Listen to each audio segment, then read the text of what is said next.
Welcome everybody. We are here today to talk to you about Love Will Foundation.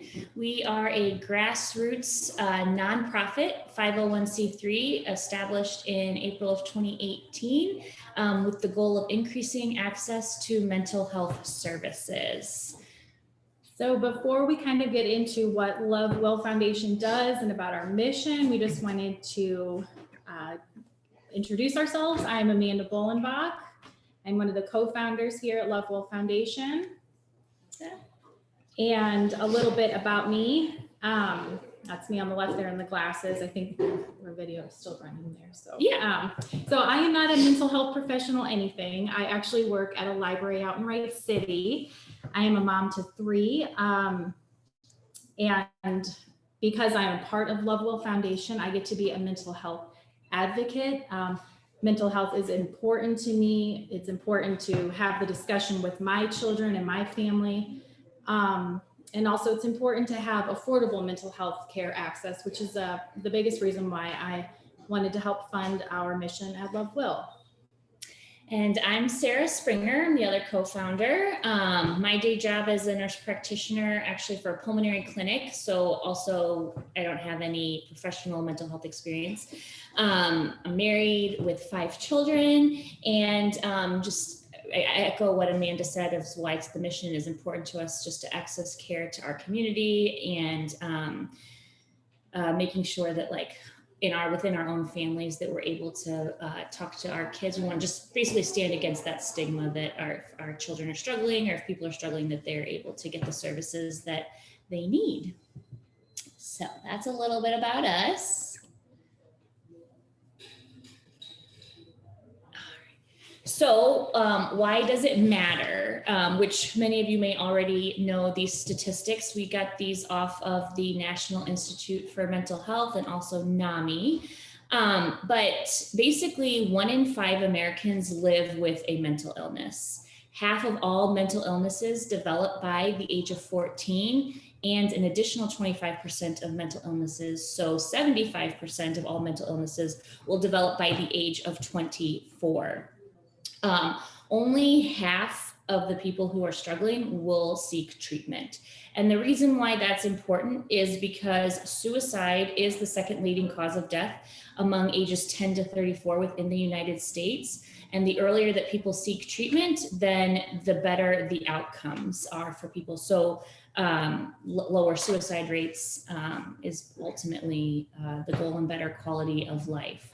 So some barriers that exist and would be lack of education. So people don't know the signs and symptoms of mental illness, or they have misconception about what seeking treatment for mental illness means, or they're afraid of what people will think if they ask for help. And also finding providers is difficult, and affording it, the cost. And that we know mostly from our personal experience as well with trying to get mental health services. So that's why we want to fill in that gap. And so our mission statement is provide affordable counseling for eligible individuals, build a center of hope and compassion through community engagements, and educate to stand against the mental health stigma. So some of the services we offer, we do have financial assistance for those individuals that do qualify. We have our Love Will Voices series. We have a monthly family support group, and we also have our Tuesdays with Jessica. We'll talk a little bit more about these here. So affordable counseling, this is basically the number 1 in our mission. Currently, we work with 2 different providers, organizations. The first one is St. Louis Counseling. And when Amanda said for people who qualify, that means fits the criteria within this organization. So St. Louis Counseling, our funding goes to adults who are 19 and older, who reside in Warren, Lincoln, or St. Charles County.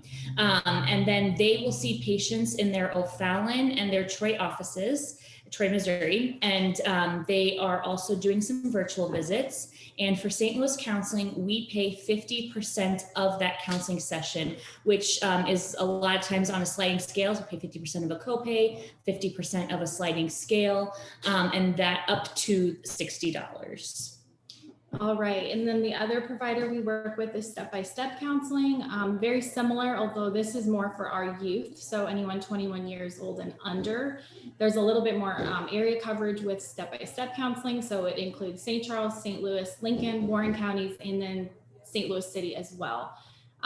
This same 50% of the counseling session we do offer, so we will pay up to $60. This can include the copay, sliding scale, and there is also the Stepping Stones program through step-by-step counseling. So this is a lower cost program option featuring graduate counseling staff interns. The criteria for this is the client just has to be at least 10 years or older to participate in the Stepping Stones program, but it's very affordable. So they do charge the $30 for that, and then we come in at 50%. So you get counseling for $15 a session, which is perfect. Pretty amazing. Yes. Yeah. And so the nice thing about the Stepping Stones program too, is it's, like she said, 10 and older, but it will also, they do family counseling, couple counseling, and individual counseling within that Stepping Stones program. The second part of our mission that is important to us is our Lovewell Voices series. So this is a blog series that features those who have struggled with mental health. Our goal with this is to bring awareness, understanding, and support. So this is our way of standing against that stigma. We encourage people to share their stories in whatever way they see fit. They can share it anonymously or as much information as they want to give about their personal journeys.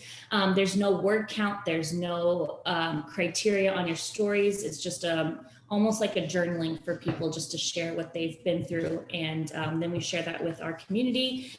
I think it helps people who are not only struggling and going through it, but we've had caretakers share their stories about what it's like caring for someone with mental illness, spouses who it's like being married to someone, if your child struggles and that kind of thing. So it helps people not feel as alone. All right, and then our family support group was put into inception in 2019. It is led by Lindsay Boyer. She's a friend, a board member. She's also an occupational therapist. So Lindsay has a twin sister with cerebral palsy, and this was kind of where the idea of the group came from. So that it initially started as a support group for siblings of children with special needs. And from there, it kind of evolved into a whole family experience. So we would have monthly speakers that would come and talk to the parents. There was a variety of topics we covered for the parents, such as respite care, music therapy. There was one, holiday stress management. So again, this was in 2019. Yeah. So, and since then, the parents would have their time to connect and share these resources. And then we would have our little army of volunteers that would come in and help with the kids. So the siblings would be there. We hired Judy Niehaus to come in. She's a counselor with St. Louis Counseling. So she's been a great resource and advocate for the siblings, working either one-on-one with them or in small groups. And then we would also have crafts. We would do yoga, just had a really good time with the kids when we were in person. So right now it is a virtual meeting because of COVID, and it's really more for parents right now because it's kind of hard to get kids to do anything virtual past everything we expect them to do right now. Yeah. So the parents have been meeting still about once a month, and it's more of just a support group for them right now until we can meet back in person and bring it to the whole family again. So, and it meets the last Saturday of the month. There is a Facebook group, and that's where Lindsay posts any relevant resources within the community, articles, and the link, the Zoom group for the Zoom link for the groups. So yeah. Yes. And when it was in person, we did like cinnamon rolls. Oh yeah, we missed the cinnamon rolls. I know, it was like a cinnamon roll that became our thing. Cinnamon rolls, and then resources. Yes, resources and food. So we hope to be able to bring that back here later this year, or early next year. Yes.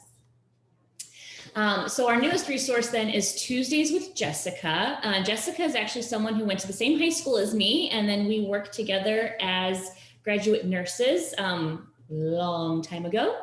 And since she has moved to Florida and she is now an advanced practice registered nurse, she's a psychiatric mental health nurse practitioner who's board certified.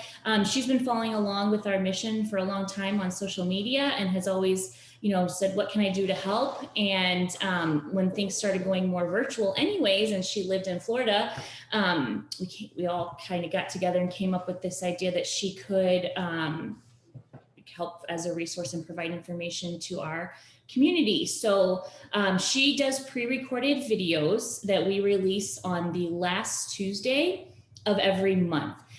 So she's not providing like personalized information for people or personal diagnoses or treatment plans. It's really like a generalized information so people kind of know just the path of where to go and where they can turn to. So for example, in January, we did a who's who in mental health, and she talked about all the different like psychiatrist versus psychologist versus licensed clinical social worker, and kind of all those initials behind the names and what they all mean and who to go to and when. In February, she did a great discussion on anxiety and depression. And then for March, our talk will be about self-care. So this gets posted on our YouTube, on our IGTV, and on our Facebook page. Like I said, the last Tuesday of every month. And then Jessica has made herself available very kindly to answer people's questions in the comments and or via email and that kind of thing. So we will have a video from Jessica next week. Yeah, next Tuesday. Yes. That's the last Tuesday of the month, that is. Awesome. So how do we get funding for what we do and for counseling sessions? There's really two big ways. So we have our fundraisers and our donations. One fundraiser we do all the time, which I will go into detail here, is our Shop Love Will.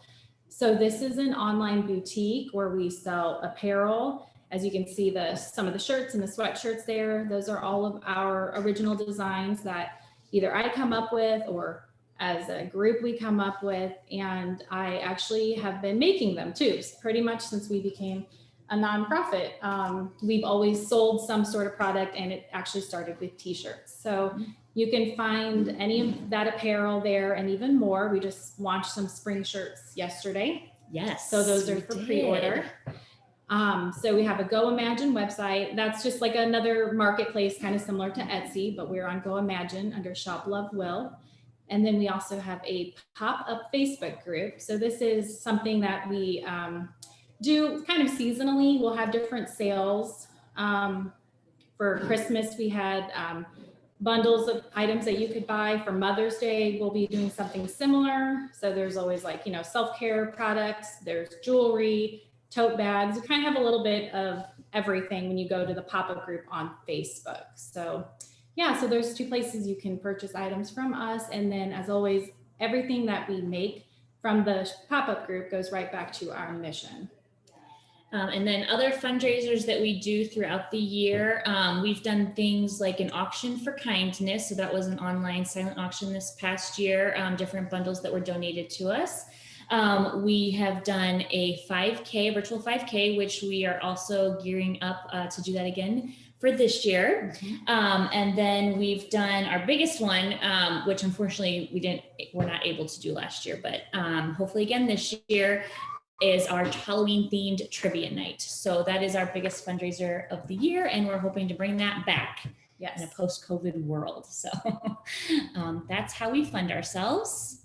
And the virtual 5K is actually geared for. Yes, so that's going to be, registration will be opening soon for that. And we're actually going to go ahead and push back the date in May to June. So currently for the 5K, it's a move for mental health. We did one back in the fall and had really good success with that. And we just think it's important for physical health to come together to help our mental health. So it's a way for people to get out and have that connection in the community and get themselves moving. So if we are always looking for sponsors for any of these events that we do. So if it's something you would like to be a part of, we would love to hear from you. Yep, and we also have a Facebook group, because Facebook groups are the thing apparently. But for anyone, when you sign up for the 5K, then you get put into the private Facebook group, and that's our way of sort of encouraging community in this sort of virtual world. And as always, you know, with these fundraisers, they go back to helping with the counseling sessions. So all of our proceeds from everything, basically 100% gets donated back to our mission. So our community impact, what we have done up until now, in 2020 for Step by Step, I'll let you talk about that. Oh, okay, yeah. So this was 2020 was the first year that we started working with Step by Step, because we were really wanting to help out with the youth financial assistance. So we were able to grant right around 3,000 in counseling services, which equals to about 98 sessions with them. I will tell you, we are on track this year to probably double that. So yeah, it's funding pending. So. Getting our mission out there and our fundraisers is super important so that we can keep giving back counseling sessions for these organizations. Then St. Louis Counseling in 2020, we were able to do $1,050 in counseling services, which equates to about 20 sessions. And some other things that we've done is our annual Random Act of Kindness Day. So that is just something where there's actually a Random Act of Kindness week within February. And that is something where we collect different items. So last year, this was also pre-COVID, but we were able to do like blankets for the, what's it called? Humane Society. And then we got in lines and paid it forward. So paid for people behind us in like fast food lines, took donuts and that kind of thing to different healthcare organizations. And then this year, since it was more virtual, we had lottery tickets donated to a scratcher. So we were able to take those to some rural clinics for those healthcare workers. And then we've done cards for veterans and cards for nursing homes. And we heard there was a need for some nursing homes for to have magazines. So we collected a lot of magazines that we were able to donate. And this has kind of been something we've done since we've become, even before we became Lovewell Foundation. It's always important to us to do sort of these acts of kindness. So we keep trying to do them every year and typically involve our kids and anyone else's kids and families that want to be a part of it too. And that's basically our origin story. Yes. Is that we started with shirts that said "Stop Hate" on them, and we took those proceeds, donated them to a national Pacers National Bullying Prevention Center, and then this was before we became an incorporated nonprofit. And then we did Kindness Matters shirts, and we donated those proceeds to Megan Meyer Foundation. We did Kindness Matters bags for Project Safe Space in St. Louis. So kindness is like really a value that we have within our organization. So we try to honor that every year. Yes. And then to date, we've had 14 Lovewell Voices submissions. Those are a little bit harder to get. People sometimes are afraid of sharing their story, but like I said, we are working hard to make that more of a norm and not as much of a stigma. And then we have served about 18 to 20 families for our family support group. Yes. And all of that is growing. So it is growing. I'm very hopeful this year too. All right. So in watching the slideshow, if you're watching this thinking you want to work with us or want to help with our mission in any way, here's a couple ways how.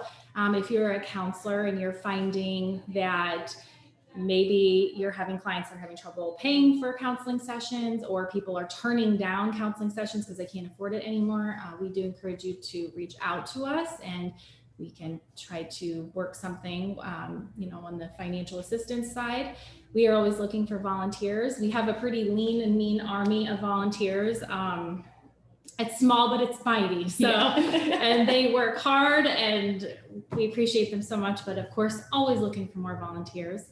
And then lastly, any local businesses, nonprofits, or other organizations, we would love to connect with others that, value the same things we do with mental health awareness and advocacy. And maybe have a fundraiser together or something like that. So, and then all of our information is on our website. So the Lovewell Voices submission forms, volunteer forms, donation, everything that we talked about today is on our website at lovewellfoundation.org.